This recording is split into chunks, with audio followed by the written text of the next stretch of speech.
No, not one bit. Say no to that kind of shit. No. Breathing's hard. Life's hard. Isn't it, Hawks? Hawks is about to die! I feel so bad for some of these characters, man. They don't deserve to go out this way. He touched something very organic, and I was like, nope! Finish the book. I do believe this is retconned in the lore. Some aspects of it are. I imagine the biggest controversy among 40k fans is that a femme-type gets into a Space Marine's armor and then pilots it, becoming a badass mother flipper and noping the fuck out into the warp. That's pretty cool. I think she's retconned, though. I don't think she exists in the lore anymore, because I haven't heard or anything regarding her. I'm gonna look her up, but I don't think she pops up ever again in any of the lore, and with a character like that, you could definitely do some janky shit with. So, that's a waste if they decided to retcon her, because to me, she's like a version of Saint Celestine. If you're familiar with 40k, I'm not gonna go explaining a bunch of stuff. Hopefully you just already know some of this stuff. She's like the equivalent of Saint Celestine. She is the avatar of Khorne, and Saint Celestine to me is kind of like the avatar, even though she's her own thing, of the Emperor. It's pretty cool. Let's try to do this as fast as possible. This in a nutshell. Yes, I liked it in a weird way. It was chaotic as fuck. Things happening all over the place. There's juggling of characters, as I feel like good writers pretty much do. There's tons of characters on both sides that keep reappearing. Actually, many of them are killed off because it's 40k. You should expect that going in. But everything gets kind of tangled, and the characters are intertwined, and the very first Space Marine that you are introduced to is Hanzo. I'm assuming it's the dude on the front? I don't know. This is old art. It's an older book. Hanzo is in current lore, so I knew this going in. He is the current warsmith for the Iron Warriors. Iron Warriors are the bad guys in this universe. They are chaos undivided. They worship the gods, but some will worship or dedicate to like one more than another. Hanzo is very undivided. He just respects all chaos and hates the Emperor. Emperor is the good guys. And then the next major characters of the Iron Warriors that you're introduced to are the other two captains, besides the Warsmith. The Warsmith of the Iron Warriors is broke overpowered. He's attempting to ascend to demonhood. So he's very juiced. When his Iron Warriors, or anybody, walks around him, is near him, they want to double over and throw up and lose consciousness. So they have to fight hard. He's very juiced. And his armor's alive and shit. The other two captains of the Warsmith are, I call them Froxus. He's the logistics strategic guy and fortifications guy. And then the other guy is who I call Kroger. It's probably not that, but I thought it was funny. Kroger, he is very much blood for the blood god already, but he will ascend into madness further. Those are the four you're introduced to. And then very early on you get introduced to Hawks, and Ultana.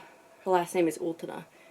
She is the female who talks back to Kroger, and Kroger takes a liking to her because she's got spunk, and keeps her alive to clean his armor every fucking time he comes back caked in blood.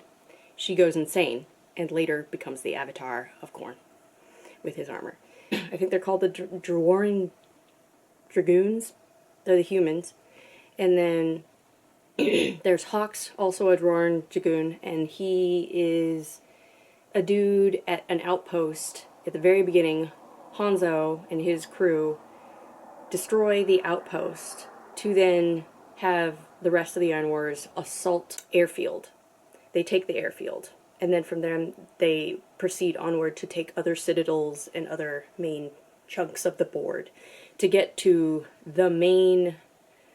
It's like there's like a vault under it.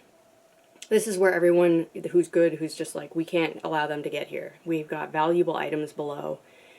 This is a Mechanicus homeworld, and you don't know till the very end that they are guarding a bunch, like thousands and thousands upon stock of gene seed for Space Marines. To make more Space Marines, you need gene seed. You just need a human body, you take the gene seed, you shove it into the human, and you hope everything goes well. They either die, or they make it up, and they become stronger for it. Oof, my brain. Like, everything in order. They destroy the outpost, they take the airstrip, and once they get to the airstrips, that's when Froxus really comes into play. He's like a fucking conductor for everything logistics. He plans everything to a T. Everything is going on schedule. Like, something lands, something immediately is ready right up behind it, and then something, you know, it takes off, the next one comes in. Like, it's perfect. That's his jam. He is in Terminator armor. I think his whole entire squad is in Terminator armor. The people he commands are Terminator. Everyone else is in normal armor, I think. We don't know about the Warsmith. I don't think they make that apparent, but Terminator armor is one level up of your average normal armor. It's a bit bigger, chunkier, has more power, you know, more armor. It's a little bit better. And then, so, they take the airstrip, they drop their Emperor-class Titan, the bad guys, and there's a big deal about it because this is big. It's like having a Mega Gundam on the field. They begin their attack, and basically they take all the people that they've captured and they throw them in a run at the one of the citadels, and for some reason the humans in the citadels, they overestimate the Iron Warriors this entire book, and they just start blowing shit up, and they're blowing up their own people, and they only realize it till the very end when they zoom in their binocs and then go, oh my god, we just killed our own people. And I'm like, wait, you didn't look before you shot? Like, was it too far away? Why wouldn't you look? If you have the ability to look, why wouldn't you look? I don't know. That's when Ultana survives her first round, and Kroger decides, I like you, human. I'm going to make you my armor slurve. Oh, she doesn't go well. She cleans his armor every single round of fighting that they do, and the armor begins to talk to her, and she goes mad, basically. And she just wants revenge for all the shit that she has seen, and the way Kroger treats her. And she goes mad, she snaps. And plus she's super dehydrated, super emaciated, she's dying anyway, so she goes full YOLO. And puts on the gauntlet first. And then gets inside his suit. Here's another thing that this book is just old to me, and I only picked that up because there's a lot of squatting that the Space Marines do, and I'm thinking, logistically, that's a kind of a pain in the ass. If you're squatting during a fight, I get it, you're crouching, but most of the time, they don't just nonchalantly squat, they stand, because they're big and clunky and bulky. Most of the time, I've never heard a writer bother to say that they're sitting in a chair, because they're huge. They would probably crush the chair. That's if it's designed for a human. Their armor's big, they're big. Like, they're tall, they're just fucking huge. And I don't know, maybe it depends on the chapters, the actual Space Marines chapters, but like, Kroger takes his armor off a lot. And they never fully flush out if that's because he's tired of hearing the voices in his suit. If he does hear voices in his suit, we don't know. Some of the suits are alive, so in theory, other chapters, they cannot remove their armor, like, period. It would kill them to do so, because they're one with their armor. But in this, there's a couple of them, like, the sorcerer takes off his armor constantly, and I don't know if that's a sorcerer thing or not, because I know in another book, Ahriman takes his armor off a lot. Because their armor is designed to, you can live in it. You can poo, you can pee, it gives you nutrients, it recycles stuff. I don't know, maybe it's a preference at that point, but there's a lot of, like, our logistics, our technical stuff, the way we, in reality, in this realm, might treat armor, or might treat logistics, or warfare, in this. So, I think this is just an old book. Another side note, most of the other stories I've heard coffee being referred to as recaf. In this book, it's called caffeine and coffee. I've never heard that before. I'm just like, wait a minute. Echelons? So sizing, like brigade, or platoon, or what are the other ones? Squad. There's a bunch of other ones that I forget. They're referred to some of those in here. And I was thinking in my head, some of the words that we have for sizing of units are different in 40k Len. Like, I've actually looked them up. They're slightly different. Not all of them. Some of them are still like squad or whatever, but Yeah, where you, I feel like a couple times they mentioned some very our human echelon sizes, and I was just like, wait a minute, is this correct? So I think, again, just an old book. Again, with the weirdness of the chaos in this book. There's some stuff, it's onesies and twosies, but still, it's just a little strange, it's a little off. It's just like, does this follow canon lore right now? Like, the whatever laws of physics? There's no laws of physics for chaos. Chaos does what it wants. Yes, so I think this book is partially retconned. I think the only major thing that they take from this is the Iron Warriors took this place, they sieged it, they succeeded, they took the gene seed, Hanzo rose to Warsmith, done. I honestly think that's all they took from this book that is still in current lore. The rest of it, they're just like, to hell with the other characters. They don't exist anymore. Especially that one female. We can't have her running around in a male's armor. They should totally bring her back. That would be so cool. They siege the place. They have taken the airstrip. Now they go on to take the other place, build fortifications and like partial, I want to say underground pieces all the way up to the wall. Then they blow parts of the wall. A chunk of, there's like guns at the base of the wall. Those pop out for emergency. They go into those. They have like a team of Iron Warriors. Froxus goes into those, takes that. Then they take the entire place. The Titan, we have your Titan battle at this point, your fresh Titan battle. So, 2 Titans go at it. There's Warhound Titans, there's a bunch of Titans. It's implied that there's at least 5 various sized Titans running around the field. Titans have issues, eventually die at the last fight, yeah. Some of the Titans are super damaged, but they're still alive. Meanwhile, the entire time you get the vibe that there is some sneaky, weird shit happening to the Magos. So the Adeptus Mechanicus are keeping secrets from the humans, keeping secrets from each other. There's one that is implied as being very manipulative, and you're like, wait, what are you doing? Like, what is your goal here? Why are you doing this? And then you begin to understand that, oh, you're batting for the bad guys right now. You must be. You're on the bad guys team. At some point, the Obliterator virus is introduced to one of these guys, and he's just like, this is great. I love this crazy tech. Constantly moving metal, organic, you can conjure anything out your hand kind of vibe. From there, they begin the final siege. At this point, there is some major conflict, I'd say, between the Iron Warriors hierarchy, and, you know, Big Warsmith Dad is really pissed off at 3 of his sons for doing some stupid shit, and he's punishing people. The final push, he's getting very eager to push to the final location and get the gene seed, because his choices are ascend to demonhood or die. A very shitty death, and actually not truly die. He's just going to become like a blathering demon with no consciousness, and like, I don't know. It just sounded bad. So he's desperate now to push to the final location. He's evolving physically. Everyone can kind of see it. And he assigns Frox to physically dig and push to the final location. Frox feels super demeaned by this, and he's just like, me, my entire crew of Terminators, digging? What the hell? It's a good thing that he's down there, though, because at this point, you're introduced to their meme name is the Piss Boys, but they're the, let's say, their armor's yellow. The Iron Fists, I'm so sorry, I just combined them. The Imperial Fists. They're good guys. Why am I flummy? Are batting for the good guys. They are the equivalent to the Iron Warriors in that they build castles. They build things to not be sieged.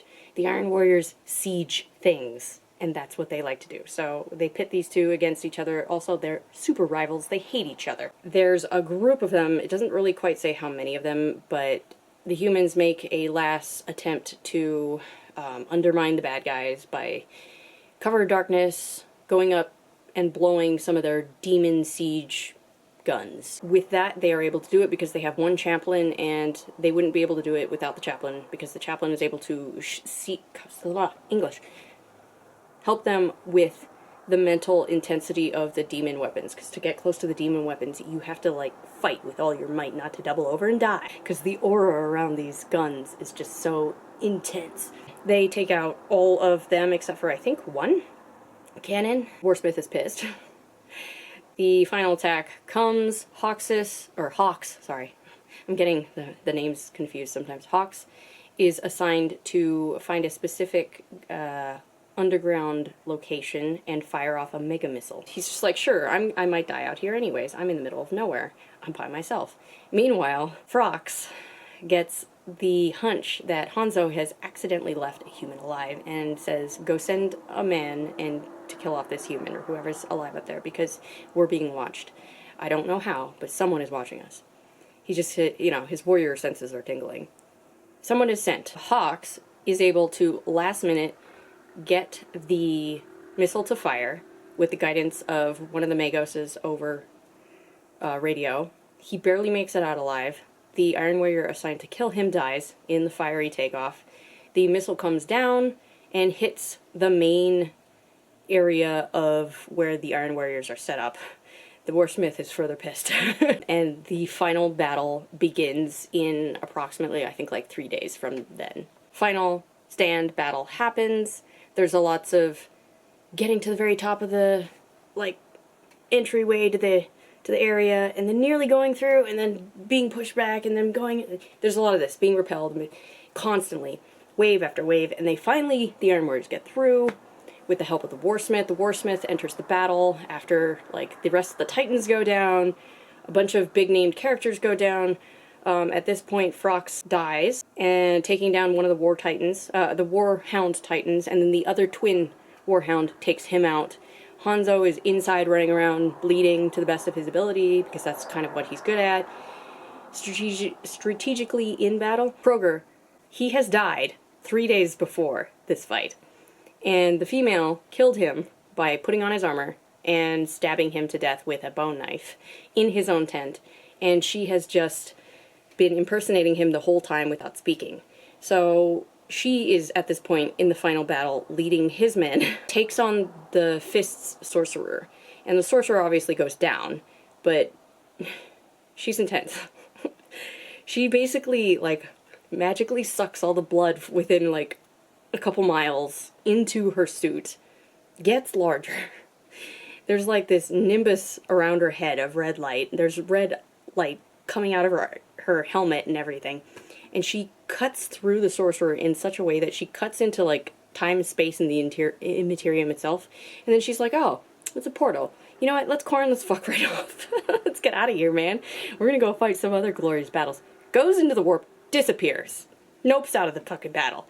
Hanzo and Phrox saw this, doesn't understand what fucking happened. He later then dies promptly after taking down the Warhounds, leaving only Hanzo and the Warsmith with the final stand of the Fists at a single door.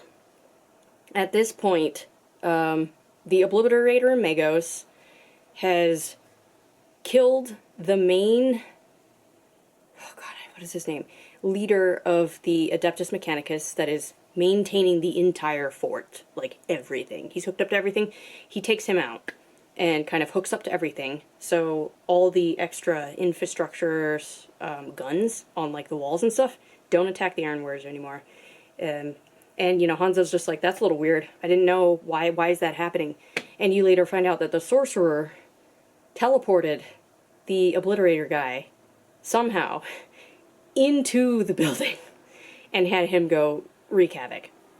Incognito. So there's that. That's successful. The Warsmith just destroys a bunch of everything. Hanzo destroys a bunch of everything. The last stand of the Fists say, go down to the vaults and destroy as much gene seed as you possibly can. We can't let them have it. They'll make a whole army of Space Marines as a result for the actual... Is it Horus still at this time? I don't remember. They don't really mention it. They mention him once. I don't remember.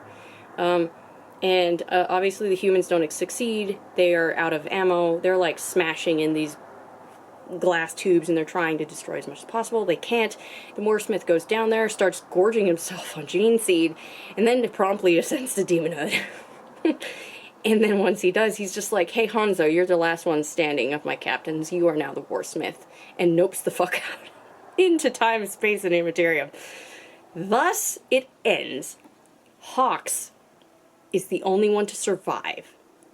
In the epilogue, there's a crew of Mechanicus that come to the planet. They're like, something is very wrong. They go down, they're like, no one is alive, the gene seed is gone, we need to erase all evidence of us being a part of this catastrophe. They bomb the shit out of the citadels, all of it. Hawks just still happen to be stuck way the fuck out in the mountains, still desperately trying to come down. He's just like, I'm alone, I'm done. Like, there's no materials, there's no nothing, I'm gonna die. He curls up into a fetal position and goes to sleep. He's woken up by some fists who have landed now on the planet, and they're like, hey, where's our captain? Where's our people? And he's just like, I don't know anything about you guys ever being here, because they never told him. He never knew there were good guy Space Marines running around the field. And everyone else is dead except for him, so he's the last one to tell the tale. And they take him off-world. The end. Yeah. I'm not gonna read it again. It was a fun jaunt. It was kind of absurd and ridiculous at times, but that's kind of what you expect from Chaos Undivided. My next 40k book will be Pariah, the Vecwin series. Look at this art, man. It's freaking awesome.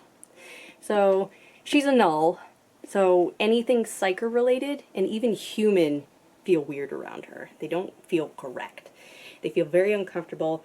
She nullifies everything around her. Specifically, psychers hate getting near her remotely. I think this is going to be a little bit investigative. She was an interesting character. She comes from the Eisenhorn series. It's pretty cool. She learns to kind of, I think, control partially her nullification. Plus, she's, I think, also gifted, like, there's, like, special amulet stuff that she can wear that hides her nullification. So then she can just, like, pop that sucker off anytime and then just freak everyone out. Everyone's just like, oh. There's 2 books for her. I got the bigger sized ones. They come in smaller size too, I think paperback, but I wanted the pretty cover, hardcover stuff, so it's really... I haven't even started yet, but nice big bold lettering. I'm looking forward to this. But I don't think I'm going to plow through it as fast, because I'm reading another book on the side, so I'm going to be reading 2 books, only one 40k, and then one, like, other book. Should really bring back the Avatar S of Korn? The Avatar of Korn. They should bring her back. Her versus Celestine would be so cool. Well, actually, neither of them can die. Because with Korn's people, as soon as they die, they go into his realm, and it's just an infinite fight there. You somehow magically, and I wish they would specify, you somehow spawn there, and then you just fight until you're kind of maybe bored of fighting in that realm and you want to fight somewhere else, so you just nope the fuck out. Which has happened. And then this with Celestine is she has to remember herself every time, I think. So she'll die.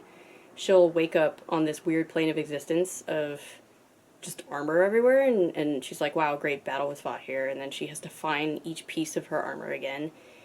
And then I think dodge like weird creatures also trying to eat her soul, and then come back to reality and remember who and what she is, and then kick ass and chew bubblegum. So, have a good one, everyone. Bye. Chance of survival was stealth. Good luck sneaking up on a Space Marine. Open in an explosion of blood and brains. Oh, well, yours is gone. See, they introduced a human character and they're gone. Korn's teeth! Swore Clane. Jerking back. I've never heard that one. I have questions! To find himself facing a giant warrior in yellow eagle on his breastplate. What the was all he had time to say before the Imperial Fist Space Marine clove him into. New challenger appears! Where there's one, there's more. Stabbed them with bayonets. We still got bayonets in the dark, grim future. Ladies.